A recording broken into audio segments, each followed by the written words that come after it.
Só quer ver uma coisa grave? É o que está aqui em outro trecho que o Shoa vai mostrar dessa decisão do ministro Moraes, que ele cita trechos da PF. Olha a coisa mais louca isso aqui. Outro fato que contribui com a sustentação da linha de investigação de participação do parlamentar é que no dia 17 de janeiro de 2023, quando CVC encontrava-se foragido, Carlos Jordi fez contato telefônico com aquele. E aí a PF diz o óbvio, sendo que como parlamentar, representante da população brasileira, ao tomar conhecimento do destino do foragido, seu dever como agente público seria comunicar imediatamente à autoridade policial. Ou seja, ele comunicou com uma pessoa que estava foragida e não fez nada, senadora. Ele prevaricou. Isso é chocante, e isso é um cinismo mesmo, sabe? Como o Bosco disse, porque eles. A liberdade que eles pensam que eles estavam mal acostumados, né? Faziam o que bem entendiam e achavam que nunca ia chegar. É algo impressionante mesmo, com todo respeito, assim, a cara de pau, sabe? E de dizer, de mentir diante de fatos, mentir que não se comunicava com grupos golpistas. Então, assim, eu como estive lá atrás, como liderança dos movimentos de rua, em 2015, 2016, 2017, 2018, conheço muitas pessoas que estavam envolvidas, que eram do meu convívio, que passaram a não ser mais, justamente porque eu me afastei e de uma forma bastante racional e consciente, sempre disse para aquelas pessoas: não façam isso, porque isso não vai dar certo. Isso não é correto, já fugiu de tudo que nós pensávamos, enfim. Mas o Carlos Jordi é só mais um, gente. Eu digo para vocês, eu acho que do jeito que está escalando, né, que é uma palavra da moda, eu acho que o Carlos Jordi está no nível mais ali, no último escalão, sabe? Até mesmo dos parlamentares. Falo para vocês, eu acredito que teremos surpresas aí nos próximos meses, e é isso que a gente espera, porque, querendo ou não, nós vimos esse tipo de comportamento, tivemos muitos debates. Eu me recordo assim de um debate bem pesado. O senador Cajuru e eu viramos para um senador e falamos para ele assim, falando: olha, simplesmente nós não acreditamos no que você se transformou, e isso é grave o que vocês têm feito. Sabe, colegas nossos ali do dia a dia, nós estamos vendo acontecer aquilo e estamos aguardando, sim, que a justiça seja feita, porque não é possível tolerarmos esse tipo de comportamento no nosso país, num país assim que ainda também né, nossa democracia é muito nova, mas sofreu abalos que que, que, que, que que afetam as estruturas, e se nós não tomarmos as rédeas disso agora, nós poderemos dar aso e dar gasolina, né, nessa ideia de impunidade que eles têm, porque, igual um Roberto Jefferson, receber a bala a Polícia Federal, né? E armamentistas como o Jordi dizer, eles falarem eles mudam, né? Eles manipulam as informações e os diálogos da forma de uma forma assim aviltante. Sabe, eu sinto vergonha quando de pessoas que eu até considerava assim pessoas que tinham, sabe, formadores de opinião, conceituadas na sociedade, empresários, sabe, caindo nessas falácias e continuando, sabe, de uma forma assim impressionante, numa dissonância cognitiva coletiva, como disse o João César Rocha, né? naquele livro dele. É uma dissonância cognitiva coletiva. Algo está muito errado na nossa sociedade. Então, a necessidade de educação, sabe? Educação acima de tudo, para formar uma consciência política, é algo que é para ontem, porque é tão grave que nós podemos, sabe, colocou em risco a nossa vida. Porque eu digo que a vida de uma nação aqui, a nossa democracia, né, é sério demais. E, infelizmente, ainda não há essa consciência de que o que ocorreu um ano atrás foi extremamente grave, né?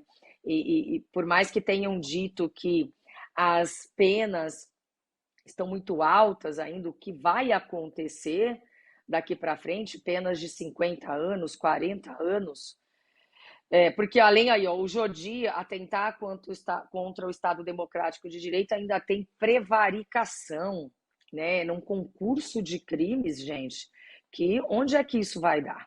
Né? Eu acredito que muitos serão caçados, inclusive. Pois é. Isso que a senadora está falando aí, o depoimento do Jordi, Afonso, ilustra muito bem isso que ela falou, dessa manipulação. Seria bom a gente ver. Sim, nós temos, senadora, uma fala do Carlos Jordi logo após a operação da Polícia Federal na casa dele, e aí ele vai falar, inclusive, que ele foi recebido com a arma assim no rosto dele, ele mesmo vai se desmentir depois. Nós vamos assistir o vídeo. Ele já começa com a fake. Pois é. Porque não há nenhuma operação da Polícia Federal que tenha havido isso, nem quando foi recebida a bala pelo Jefferson, né? Então ele fala que teve o fuzil no rosto, depois ele diz que eles foram muito educados, quer dizer, é um jogo de palavras ali contraditórias. Mas o depoimento dele, Afonso, ele é um depoimento recheado de... É sempre um misto de fake news com mentira, como a senadora colocou. É muito interessante a gente ouvir isso. Então vamos acompanhar o show. E o que era, eles estavam buscando arma, celular, tablet, e pegaram, eu falei onde estava a minha arma.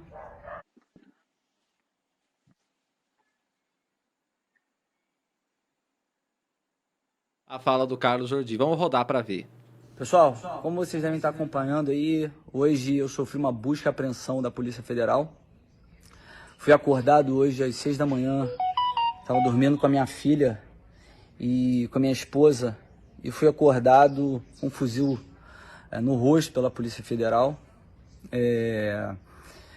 Os agentes até foram bem educados, assim, eles diziam que estavam fazendo o trabalho deles, mas eu não sabia o que era. Tive aqui o mandado, né? Eles me deram uma cópia, petição 11986, eu desconhecia o que era, eles estavam buscando arma, celular, tablet, e pegaram, eu falei onde estava a minha arma, pegaram meu celular, tentaram buscar outras coisas que pudessem me incriminar, mas não encontraram nada. Queriam dinheiro, eu tinha, sei lá, R$1.000 aqui em casa, e eu não sabia realmente o que era, até ter acesso agora aí a todas as notícias que estão circulando, falando sobre a questão do 8 de janeiro. Assim, é inacreditável o que nós estamos vivendo. Esse mandado de busca e apreensão, que foi determinado pelo ministro Alexandre de Moraes, isso aí é a verdadeira constatação de que nós estamos vivendo uma ditadura. Eu, em momento algum do 8 de janeiro, eu incitei, eu falei para as pessoas que aquilo ali que aquilo era correto.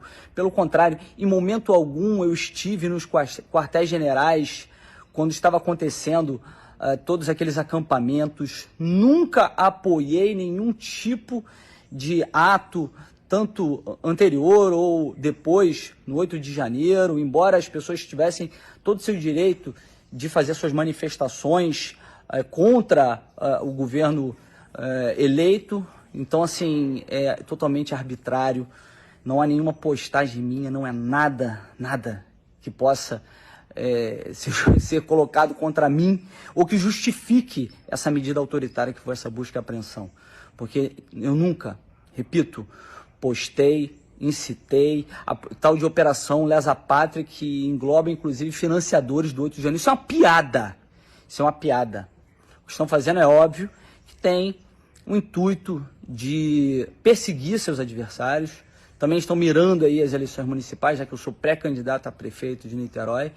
E é óbvio que tem um viés totalitário, intimidatório, não tem respaldo legal, são esses inquéritos aí que duram 5 anos e que o judiciário não tem competência para instalar. E nós ficamos aqui realmente muito revoltados, indignados com tudo isso. Eu até falei para os policiais federais, antes vocês iam na casa de políticos corruptos, políticos que eles tinham alguma investigação por corrupção, e hoje vocês estão indo por conta de determinação de uma pessoa que se julga o dono do Brasil e que quer perseguir seus adversários com esse inquérito do fim do mundo. É lamentável a ditadura que nós estamos vivendo no Brasil, mas nós não vamos desistir, não vamos nos intimidar. Bom, ele que agradeça por estar dentro do Estado de Direito em que tem o devido processo legal. Se fosse mesmo uma ditadura, ele provavelmente não teria, na verdade, esse amplo direito de defesa, né? Muita gente fala incitar crime, mas não aconteceu nada. Porque se acontecer, não tem como punir mais, né, senadora? Não pode chegar numa ditadura, no estado de exceção, porque aí quem vai ser punido serão os democratas, né? Tem esses detalhezinhos aí importantes para a gente fazer uma observação, para que não se paire dúvida sobre essa questão do Estado de Direito, que é basilar. Bosco, a gente quis mostrar a fala dele para que a gente possa dar o direito dele de se colocar, mas mesmo na fala dele vai ficando algumas lacunas ali que é interessante observar, né? Rapidamente, a gente pode ir por partes, né? Primeiro, ele diz que acordou com um fuzil na cara. Em seguida, ele diz que os agentes foram muito educados. Então, você já vê que aí tem a primeira mentira. A segunda mentira é ele dizer que essa é uma investigação que não tem começo, meio e fim, quer dizer, está aí há 5 anos. É mentira, essa investigação é do 8 de janeiro. Essa não é a investigação de fake news, que é mais longa, não. E outra coisa, determinada pelo Alexandre de Moraes, foi pedida pela PGR em atendimento. A PGR se convenceu dos argumentos da Polícia Federal que solicitou essa operação. Solicitou até mais, solicitou a prisão de alguns. A PGR, então, deu o seu aval isso e enviou para o STF, que também concordou. Quer dizer, não é o Alexandre de Moraes, essa é uma mentira que o bolsonarismo repete, que é para estigmatizar o Alexandre de Moraes como um ministro que joga sozinho, que a Suprema Corte não o respalda e que ele faz o que quer, inclusive no STF. O que a gente sabe que é impossível de acontecer isso, né? Então, essa é mais uma mentira. E, por fim, ele não sabe o que é uma ditadura. Definitivamente não. Acho que não tem idade para saber, né? Ele não deve ser uma pessoa, deve ser uma pessoa ainda nova. Então, realmente não sabe o que é uma ditadura. Uma ditadura ele não estaria nem falando aqui, né? Muito menos fazendo os incitamentos que faz. Não é? Ele dizer que jamais publicou qualquer coisa que representasse apoio ao que aconteceu, ele publicou no Facebook dele, está aí nesses autos da Polícia Federal, que ele publicou no Facebook dele quando estava acontecendo lá os atos, publicou vídeos daquelas cenas, com legendas, naturalmente, com comentários favoráveis àquilo, né? Então, dizer que nunca se manifestou. E outra coisa, o que nós temos no Brasil desde então é uma campanha contra o Poder Judiciário, contra o STF especialmente, porque desde 2019 que o Bolsonaro providenciou um projeto de reforma do STF. Desde 2019, ou seja, desde o dia que sentou na cadeira. E por que fez isso? Fez isso porque a Constituição não permitiria que ele governasse da forma que ele pretendia governar. Então, aquele projeto mandou no Legislativo, mas ele fez toda a campanha contra o STF a partir dali, dia e noite, ininterruptamente, que é para criar o clima popular, aproveitando o capital eleitoral que ele tinha recém-adquirido, para fazer um clima contra o STF. É aí que está o ovo da serpente, né? Depois disso, sucederam-se vários acontecimentos, né, que nós podemos acompanhar, uns mais nítidos, mais notáveis, e outros não, mais sutis, mais discretos, né? Até, como disse a senadora, chegar naquele 7 de setembro de 2021, onde ele parecia convencido de que estava no momento de dar a cartada decisiva, mas depois viu que tinha que recuar, não é? Então, não há a menor dúvida de que toda essa turma colaborou com esse incitamento, e o Carlos Jordi não está fora disso. Veja aquela indignação, você vê que ele vai num tonzinho manso, depois ele se indigna, né? É aquilo que o Ulisses Guimarães chamava de indignação ensaiada, né? Que também existe na política isso. Então, acho que essa fala dele mais o compromete do que o defende, porque na medida que os fatos forem sendo apurados e exibidos, tudo isso vai sendo desmentido, que ele falou, não é? Então, nesse momento, você vê, ele está em pré-campanha para a Prefeitura de Niterói. Precisa fazer esse discurso, precisa daquela indignação.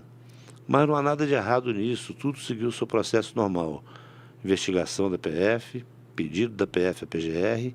Quando a gente fala para o grande público aí, o pedido que é feito da PGR, é um pedido embasado. A PF mostra todos os indícios e tudo que colheu de elementos nas investigações para respaldar o pedido que é feito em tom de estamos convencidos disso e submetemos a PGR para a sua avaliação. A PGR então examina aquilo e concorda ou não. Quando concorda, remete ao STF. Então ninguém aqui é ingênuo para ficar autorizado a cair nesse discursinho do seu Carlos Jordi. É uma mentira. É preciso ser dito isso com todas as letras, né? Para que não venha amanhã, porque tem aqueles que defendem por ingenuidade, acreditam nisso, e tem os outros que pegam isso porque estão na mesma má-fé. Pois é. Então é isso. Você sabe o que pode acontecer? Com isso tudo, ele, candidato a prefeito em Niterói, vai ter muita gente que vai votar nele por causa disso também. É um fato que acontece. Vinícius, queria passar a palavra para você, inclusive porque depois você vai fazer também uma pergunta para a senadora, né? Exatamente. Já vou direto para a pergunta, senadora. A senhora bem lembrou que quem deu o parecer positivo da PGR foi o Carlos Frederico dos Santos, que ele não está mais nas investigações. Quem está na frente das investigações é o Paulo Gonet. A senhora acha que essa troca da PGR vai adiantar, acelerar alguns casos, e principalmente contra parlamentares eleitos? Eu creio que sim, Vinícius, porque por mais que a PGR de Aras e Carlos Frederico estivesse avançando, assim, eu percebo que era um tanto quanto tímido e uma atuação um pouco tímida, com independência do Carlos Frederico. Mas é óbvio que a indicação do PGR trazia para o Aras uma dificuldade, né, de atuação. E agora a gente vê que Gonet, o que nós temos percebido é que vai avançar, principalmente nessa independência do Ministério Público, né? Nós vimos o Ministério Público durante a CPMI, o Ministério Público bastante afastado da Polícia Federal, principalmente quando tivemos aquele problema todo da colaboração premiada do Mauro Cid, de outros que queriam fazer a colaboração, e a colaboração, os termos e as tratativas ocorrendo via Polícia Federal direto com o Supremo. Então, houve aquele momento assim, bastante atravancado, tá, Vinícius? E eu acredito que agora vai caminhar com mais agilidade. É isso que eu penso e é isso que a gente espera, porque o Ministério Público é um promotor de justiça, eles são promotores de justiça, né? E o que nós esperamos é que eles cumpram o mistério deles de promover a justiça. E a gente vê, nós não somos aqui, não estamos de olhos vendados como é o olho da justiça, nós estamos vendo muita coisa acontecer, mas eu não tenho essa caneta do Ministério Público, né, que é o autor da ação penal, o dono da ação penal, é o Ministério Público, segundo a nossa Constituição. Ele é o titular da ação penal, então é ele que tem que promover. E eu acredito que agora as instituições entram nos seus trilhos, né? Senadora, o chat está cheio de mensagens aqui para a senhora. Como eu não posso ler todas, eu vou fazer uma curadoria aqui, mas dizer que o pessoal realmente fica muito satisfeito com a participação. A senhora sabe que tem pessoas assim que se interessam muito pelas falas da senhora, admiram seu trabalho no Brasil inteiro. Temos a Emily Daniele, ela fala assim, a senadora Soraya Tronic também foi uma parlamentar super ativa na CPMI, sempre ética e coerente, apesar de algumas situações lamentáveis que presenciou, sempre acompanhando e admirando o trabalho dela. Aí ela fala, aqui do Rio Grande do Sul, acompanhando a entrevista com meu chimarrão. Um grande abraço em todos aí do My News, um abraço especial para a senadora Soraya. É sempre bom ouvi-la. Então tá aí mais um recado para a senhora. O Luiz Dantas também está aqui participando conosco. Paula Zandonati Tristão fala assim, o fato deles não terem tido sucesso não quer dizer que não foi golpe. Nessa mesma leitura que a senhora trouxe aqui, que o deputado Chico Vigilante diz, né, que houve um golpe que não se sustentou, né? Ela também vai mais ou menos nessa linha. Bom, é isso, tem muita gente aqui satisfeita com a presença da senhora, nós também. Queria agradecer sempre a disponibilidade da senhora aqui conosco, mesmo no recesso parlamentar, é bom registrar isso, né? Então eu queria agradecer e fazer o convite para a senhora estar aqui conosco presencialmente, de forma breve, e se Deus quiser. Um grande abraço e até lá. Obrigada, Vinícius, Bosco, Afonso. E um beijão aí, o Emily, Luiz e Paula também, a todos vocês que estão acompanhando. E lembrar, né? Só o último comentário, porque não dá para a gente não falar, né? Adoradores, como Carlos Jordi, adoradores de ditadores falando em ditadura, né? De repente, até, Bosco, eles estariam tendo a liberdade de falar, sabe? Se eles tivessem conseguido sustentar o golpe de Estado, porque eles que teriam dado, né? Mas são contraditórios e eu espero que a população brasileira passe a prestar atenção. E eu não gosto, né? Somos compatriotas, eu não gosto de ver ninguém enganando o povo brasileiro dessa maneira. Então, que prestem bastante atenção. Nós não tratamos disso, mas tem dentro de toda essa história aí de incutir medo nas pessoas, principalmente o fundamentalismo religioso que estão tentando instaurar aqui no nosso país. É tão impressionante, é tão surreal que a gente pensa assim, será que eu não percebi os sinais? E parecia que nós estávamos viajando demais na maionese ou sendo fatalistas demais. Mas não, gente, todo cuidado é pouco.